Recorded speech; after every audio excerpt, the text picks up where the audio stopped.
Pero en este momento, Esteban Quirós, más conocido como el otro Canuto, entiendo que ya está conectado para que conversemos sobre la nueva Constitución y, por supuesto, qué piensan los canutos, los evangélicos, de ella. Hola Esteban, ¿cómo estás? Bienvenido a La Voz de los que Sobran. No lo estamos escuchando, no sé si es que Esteban está muteado. Sí. Ahí sí. Sí. ¿Cómo estás? Años con esto y todavía no desactivo el sonido. No te preocupes, son cosas que pasan.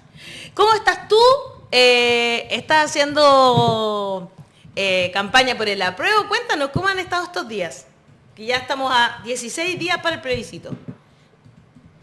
Y un trabajo muy silencioso el que estamos haciendo, un trabajo de hormiga que consiste en participar en invitaciones de las iglesias, todas hechas la mayoría por Zoom, por este medio más práctico, de poder ir informando sobre la nueva Constitución. Nosotros los canutos del apruebo tenemos la ética de no casar la verdad con nuestra postura, o sea, porque, bueno, lamentablemente del otro lado es como, si votas a prueba te vas a ir al infierno o vas a ser condenado, Dios, eres un falso cristiano, quién sabe qué otras tonterías más. Y entonces, fuera de esa herejía, nosotros lo que apoyamos es informar a las personas y derribar los mitos, porque como todos ustedes saben, muchos mitos se han levantado en torno a la libertad religiosa, entonces eso hemos tratado de responder. Contémosle a la gente qué dice la nueva Constitución sobre libertad religiosa, porque de cierta manera queda consagrada, ¿verdad?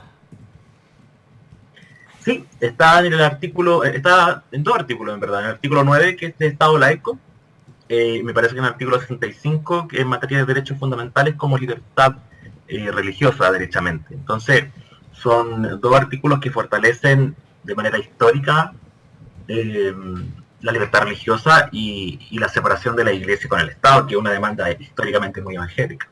Perfecto.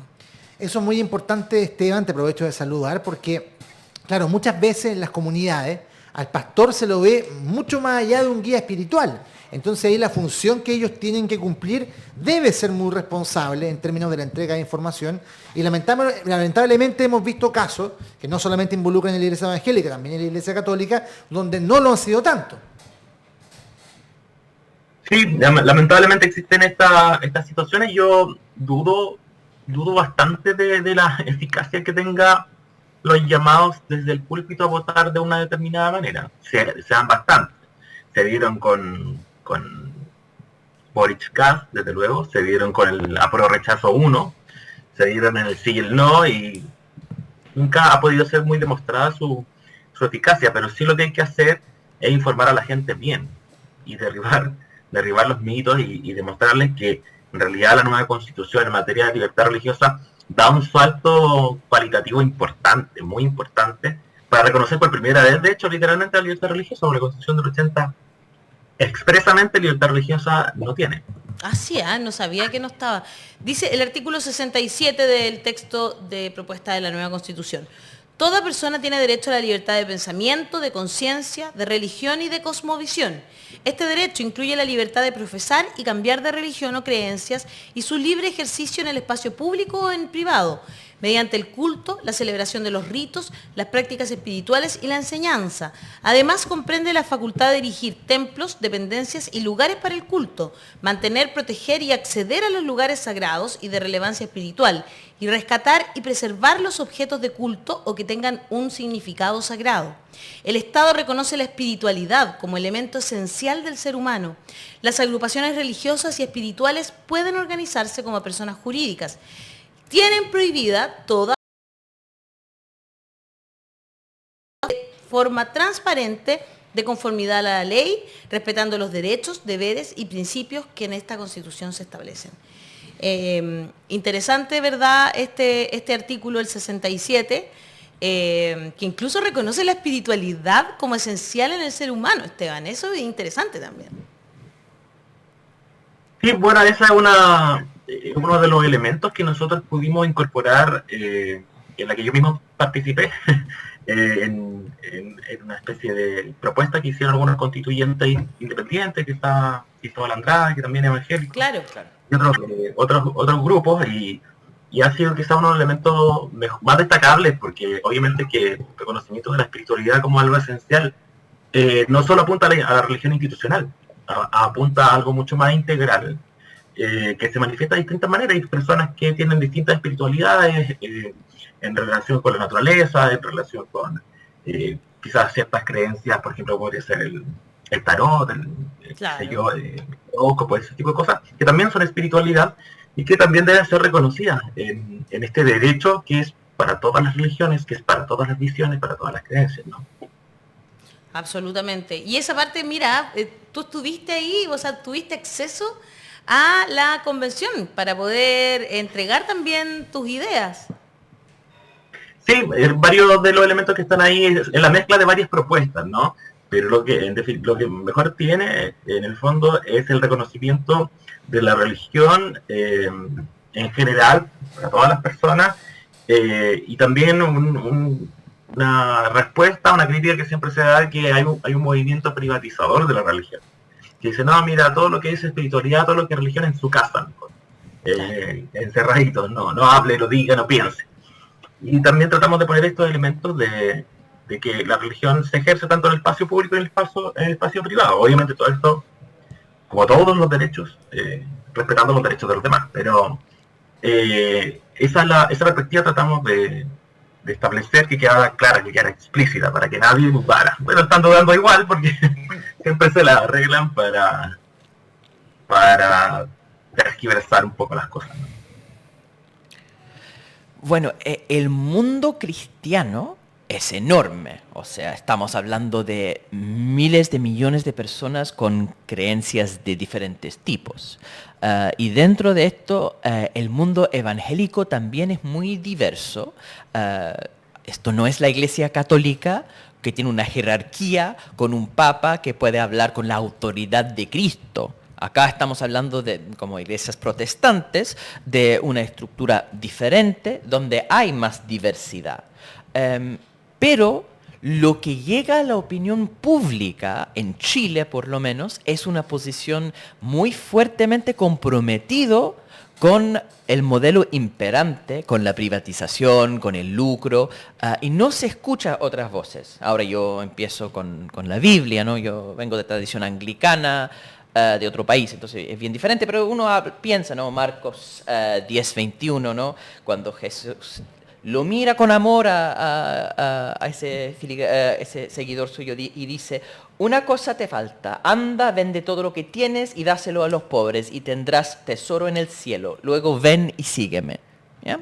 Esa visión cristiana desde las instrucciones directas de Jesucristo en contra de la acumulación de riqueza, son muy directas las instrucciones en contra de la acumulación de riqueza y muy pocas las partes de la Biblia que hablan en contra del aborto, por ejemplo, ¿no? Para llegar a la prohibición del aborto tiene que hacer toda una interpretación del texto con muchas derivaciones. Claro. ¿Ya? Y eso son capaces de hacer enfocar tanto en el tema aborto, pero cuando son instrucciones tan claras de la boca del Hijo de Dios que dice que no se debe acumular riquezas, eso los representantes de la iglesia evangélica que llegan a la palestra pública ignoran completamente.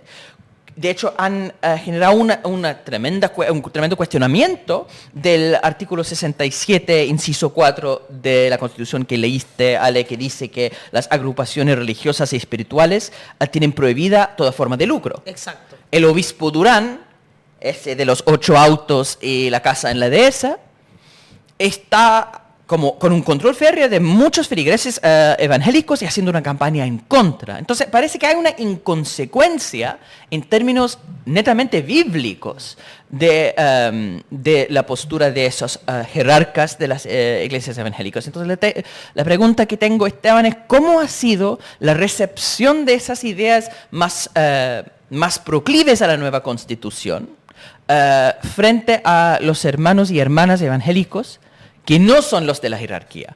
Porque parece que a ese pueblo no le está llegando ese mensaje. Sí, lo que pasa es que, a ver, como tú bien dices, los evangélicos podemos ser alrededor en Chile de unos 3 millones, ¿ya? Y las instituciones evangélicas pueden ser más de, según los cálculos, como más de 3.500 instituciones autónomas. Entonces nadie que salga diciendo, nosotros representamos a los evangélicos porque somos muchos, etcétera, que es lo que pretende siempre, por ejemplo, una organización que ahora nació que se llama Plena, que es la que ha estado dando estas declaraciones. Siempre es una pretensión mentirosa. De partida es mentira. Y lo han hecho muchas veces. Por ejemplo, lo que fue la prueba y el rechazo, ellos decían en la primera plebiscito de entrada, decían 90% de los evangélicos va a votar rechazo. ¿En serio? 90. Ellos decían eso, oficialmente, a la prensa. Entonces nosotros les decimos, ¿dónde está la encuesta? ¿Dónde está la encuesta? Claro. El resultado del plebiscito demostró que fue mentira. Y es más, las comunas de mayor presencia evangélica fueron las que más se votó por, que son las comunas populares. Entonces, por ejemplo, Coronel, por ejemplo, La Pintana, por ejemplo, las comunas realmente que son del pueblo. Y por otra parte, hasta encuestas después revelaron que eran, si todo Chile hubiese sido evangélico, el plebiscito de entrada ganaba el apruebo. ¿Me entienden? Entonces, ahí hay una situación.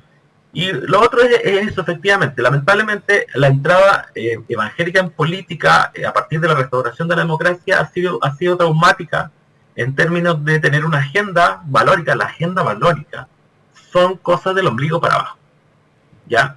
La agenda valórica está relacionada con no respetar al que no es evangélico.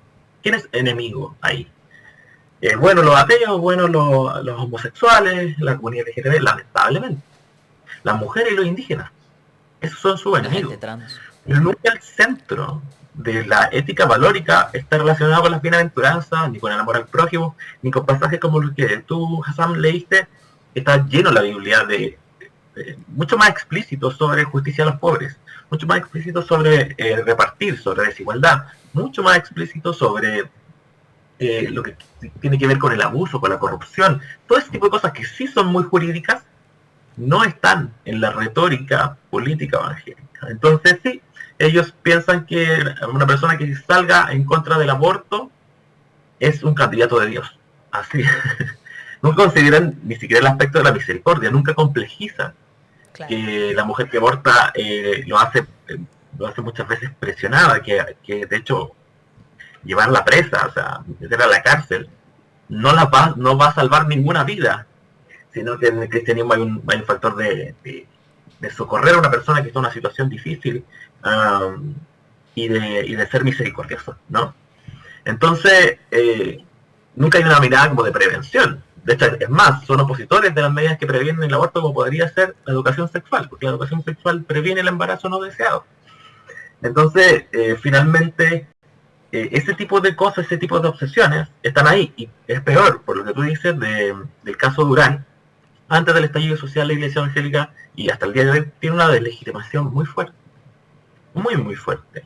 Y no se han mirado a sí mismos, digamos, la paja en su propio ojo, en cuanto a querer gobernar y decir cómo deben ser las cosas, y no hay una propuesta hacia adentro. Por eso esta propuesta que aparece en la convención la escribimos nosotros. Cuando dice la gestión de los bienes debe ser transparente, la escribimos nosotros porque amamos la Iglesia. Y amando a la Iglesia decimos, tiene que limpiarse, tiene que haber un aporte del proceso constituyente también, un aliciente, para que la Iglesia no tenga más Duranes.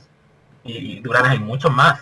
Claro. Y solo no han salido a la luz. A la luz, pero hay muchos más, y ellos lo saben. Sobre todo en regiones, me imagino, además, que es más difícil acceder a eso. Sí, hay una crisis moral muy grande en eso, muy grande. Igual que la Iglesia Católica también tiene una crisis moral. Por supuesto. Enorme. Ni lo menciones. Joel Moya Morales dice, yo soy evangélico por el apruebo. La moral que quieren imponer los sectores conservadores se refiere solo a interpretaciones de lo sexual y no consideran inmoral la injusticia social.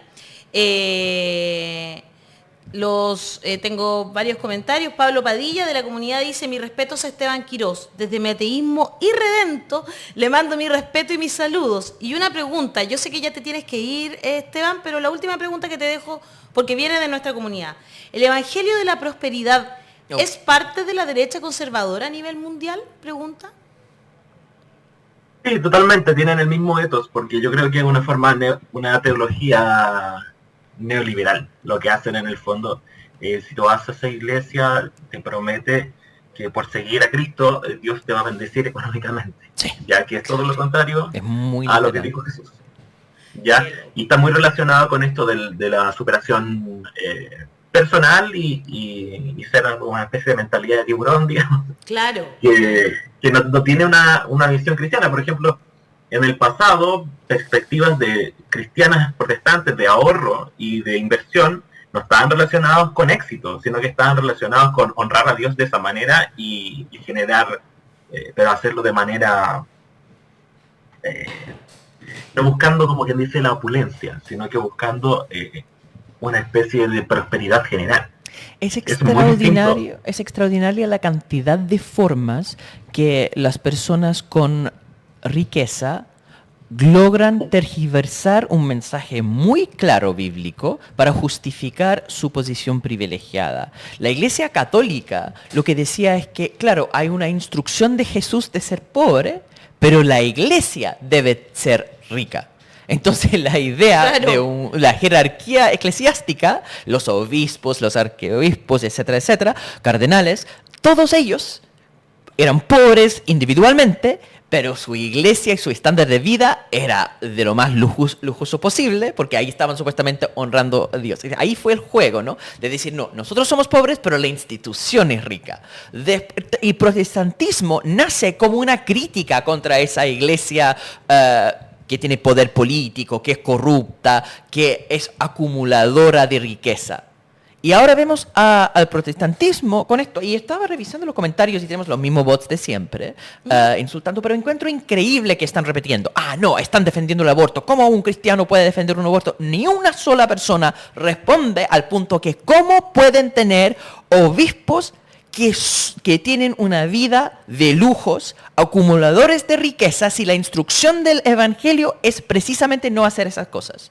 Y no responderé eso. Dicen, ningún cristiano acepta el aborto. Ningún cristiano puede aceptar la acumulación de riqueza. Punto. Leen la Biblia, por Dios. Es impresionante el grado de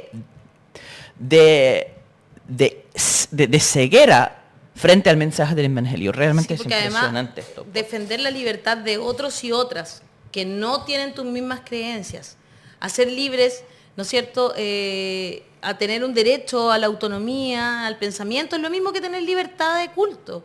O sea, nadie te va a obligar a abortar. Exacto. Si tú eres evangélica y crees, o Lo cristiana que en está muy general, bien. diría yo, y tú crees que cuando recién se une el espermio con el óvulo, ¿verdad? Ahí en ese acto, digamos, se crea la vida. Bueno, nadie te va a obligar a abortar, nadie.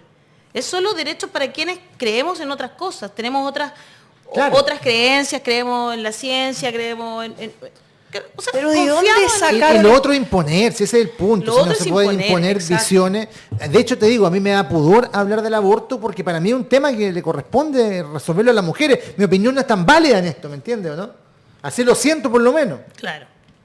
Pero encuentro tan curioso esto de, no, el tema cristiano es el aborto. ¿Dónde? ¿Dónde sacan de la Biblia esto? ¿En qué momento empieza la vida? Es una pregunta bien compleja, porque si van a ponerse extremistas, entonces cada vez que una mujer tiene la regla, perdió la oportunidad de dar luz. Claro. ¿No es cierto? Entonces, una mujer, teniendo la regla, sin estar embarazada, perdió la oportunidad de dar una vida a este mundo. No, pero entonces cuando la mujer no está embarazada, no hay una vida. ¿En qué momento empieza esa vida? Cuando hay una colección de células. ¿En qué momento eso empieza a tener alma? Nada de eso está en la Biblia. La Biblia dice, y Jesús dice explícitamente, venden todo lo que tienen y dárselo a los pobres, que Jesús saca a los mercaderes de los templos, dice tan explícitamente que el hombre rico no, va a tener tanta dificultad en entrar al templo como el camello entrando en el ojo de una aguja. Es tan explícito la instrucción de no ser acumulador de riqueza. Y ellos insisten otra vez, aborto, aborto, aborto. ¿De dónde sacan eso? Es que es como una De los institución cultos, dedicada a no pensar en el mensaje bíblico. Esteban, ¿de dónde sacan eso? De algunos pastores que lamentablemente pregonan esa palabra, ¿no? Bueno, lo que pasa es que la teología en torno al aborto es compleja. Mira, cortito, en el Antiguo Testamento en realidad no hay ningún pasaje que hable sobre aborto, salvo uno, o más bien dos. Uno que dice que habla del aborto que se produce por accidente, ¿ya? Y cuando eso se produce en el Antiguo Testamento, que son normas muy arcaicas, no se sanciona como homicidio, sino que se produce una paga de una indemnización. Ya, entonces desde ahí tú no tienes al nasciturus como equivalente al ser vivo. ¿Ya? Hay otro pasaje, de hecho, incluso en que hay un ritual que se hace una especie de ritual abortivo en caso de sospecha de adulterio, que es un pasaje bien complejo. ¡Qué loco! Sí. Sí. O sea que nadie aplica en esta época, gracias a Dios. Porque eso está en el Antiguo Testamento. Sí, en el Antiguo Testamento. ¿Me entiendes? Y lo demás, esto se relaciona directamente simplemente con el tema de el no matarás, ¿ya? Del no matarás a secas. O hay un pasaje que también dice que Dios aborrece algunas cosas y una de ellas es el derramamiento de sangre inocente. Claro, como a los niños le dicen inocente, piensan que se trata también del aborto, pero mucho un más salto no menor ahí. Entre matar a un niño, yo creo que probablemente, inocentemente, matar niños sí es prohibido por la Biblia. Matar niños, pero si tiene una guagua y van a sacar una roca para matar la guagua, sí, es prohibido. Exacto. Y llegar de eso, decir que aborto es lo mismo. No es lo mismo, pero como te digo, de hecho, pero lo más llamativo de inocente en el contexto del Antiguo Testamento generalmente habla sobre aquellas personas que mueren por causas injustas. Por ejemplo, una persona que es asesinada, un detenido desaparecido, es mucho más hermenéuticamente posible de poner ahí que inocente de matar de destruir un embrión, un nasciturus, en fin. Pero más allá de eso, yo creo que lo que se precisa entender en esto, los cristianos seguramente nunca vamos a estar a favor de practicar aborto. El aborto no lo vemos como algo, yo creo que nadie lo ve como algo maravilloso. Positivo. ¿Me entiendes? No. Algo positivo. Yo creo que lo que uno tiene que estar, en primer lugar, yo estoy a favor de la misericordia. Eso sí es lo que me parece cristiano. Y yo no tengo cara, no tengo moral, menos como hombre, para juzgar a una mujer que aborta. No creo que eso solucione, salve ninguna vida. Y que son dos cosas diferentes, que es la despenalización del aborto, a lo que tú haces referencia finalmente. Exacto. Lo que yo sí quiero, me gustaría que siempre estuviera, es la prevención del aborto. Y una forma de prevenirlo es la educación sexual. Una forma de prevenirlo es la protección de la maternidad, cosa que esta Constitución también propone. Exacto. Entonces, yo creo que esa es la mirada. En este momento en Chile, yo no sé cuántas mujeres hay presas por aborto. Deben ser pocas. Son pocas, la mayoría están, claro, son pocas, pero se sabe poco también. Pero nosotros discutimos entonces, al final es una discusión muy poco práctica, porque lo que nosotros necesitamos hacer es que esas mujeres tengan una alternativa antes de llegar hasta ahí. Exacto. Porque además es riesgoso, etcétera. Entonces, esa es la mirada. Es una mirada cristiana de misericordia. No creo que deba juzgar a una mujer que aborta, o sea, una mujer violada que aborta. ¿Cómo se opone? ¿Cómo pueden oponerse con una mujer violada? Si aborta, que la van a meter presa, ¿es un peligro para la sociedad? No, entonces es un poquito de sentido común y de cristianismo también. Entonces, pero obvio que el aborto es difícil, pero mucho más allá del aborto está otras temáticas, como el amor al prójimo, como la ecología, el cuidado de la creación del Señor. Entonces, y este tipo de pasajes que yo también les quería leer uno, que está en el Salmo 12:5, y dice así: esto ha dicho el Señor, a los pobres y a los débiles se les oprime y se les hace sufrir. Por eso voy a levantarme y les daré la ayuda que tanto anhelan. Esto es lo que nosotros queremos imitar. Muy bien, me encanta. Harta gente está conversando y mandando mensajes. José Lu dice: las religiones, las iglesias y sus líderes han matado la fe de las personas. Denise F. solo le pide a Dios que el dolor no me sea indiferente. Patricia Aldunate: antes del estallido estábamos enterándonos del enriquecimiento misterioso de Durán. Después de la revuelta se lo llevó todo. Seguro él piensa que Dios lo salvó. Cristian Cáceres dice, solo le pido a Dios que el 4-9 Chile no falte en su compromiso con la historia y apruebe un futuro mejor. Raúl Pizarro dice, pregúntenle a Esteban en qué parte aparecen esos pasajes de los que habla, por favor, ya lo estábamos contando. Ingrid Pamela dice, apruebo para que mi país fluya el amor hacia los demás y por el bien común. El 4S aprobamos todos los que nos importa el prójimo independiente de sus creencias. Apruebo feliz. Weichafe 1492, otra vez el voto de las mujeres y los jóvenes inclinan la balanza por el apruebo de salida, a no dudar y a votar temprano. Este domingo 4 de septiembre, otro Chile es posible. Cristian Cáceres, para que el esfuerzo de todos quienes han luchado por un Chile mejor no sea en vano, a aprobar. Y Maritza Andrade Alcaíno, ¿y cuántos hombres presos hay por abandonar a sus hijos? Claro, nuevamente acá la perspectiva del género. Claro. Mujer que aborta, cárcel, en muchos lugares. Sí, po. Hombre que abandona, camina libre por la calle. Sí, pues no se ha logrado despenalizar el aborto todavía. No, pues. Así que por eso es tan importante lo que viene en la nueva Constitución, que además pone educación sexual integral como primer ítem y que además también protege el embarazo de las mujeres que quieren quedar embarazadas y también protege las tecnologías para aquellas que no pueden, por ejemplo, quedar embarazadas y sí quieren hacerlo también, ¿cachai? Como que terapia. protege la maternidad deseada, que es un poco lo que estaba diciendo Esteban, ¿no?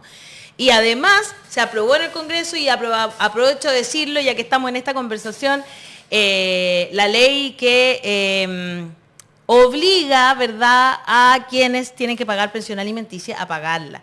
Y es maravilloso. Hay distintas formas en que se va a poner en práctica, pero es una gran ley la que se aprobó esta semana en el Congreso y apenas esté ya vigente, ¿verdad?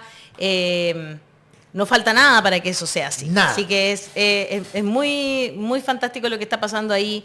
Se aprobó esta semana una ley muy importante. Esteban, el otro Canuto, muchas gracias por estar esta mañana aquí en La Voz de los que Sobran con este tema tan importante, ¿verdad?, para la sociedad chilena. Muchas gracias a ustedes por la invitación. Que esté muy bien. Gracias. Esteban. Chao, chao. Y síganlo en sus redes sociales, el otro Canuto, para que tengan una mirada, ¿verdad?, del cristianismo.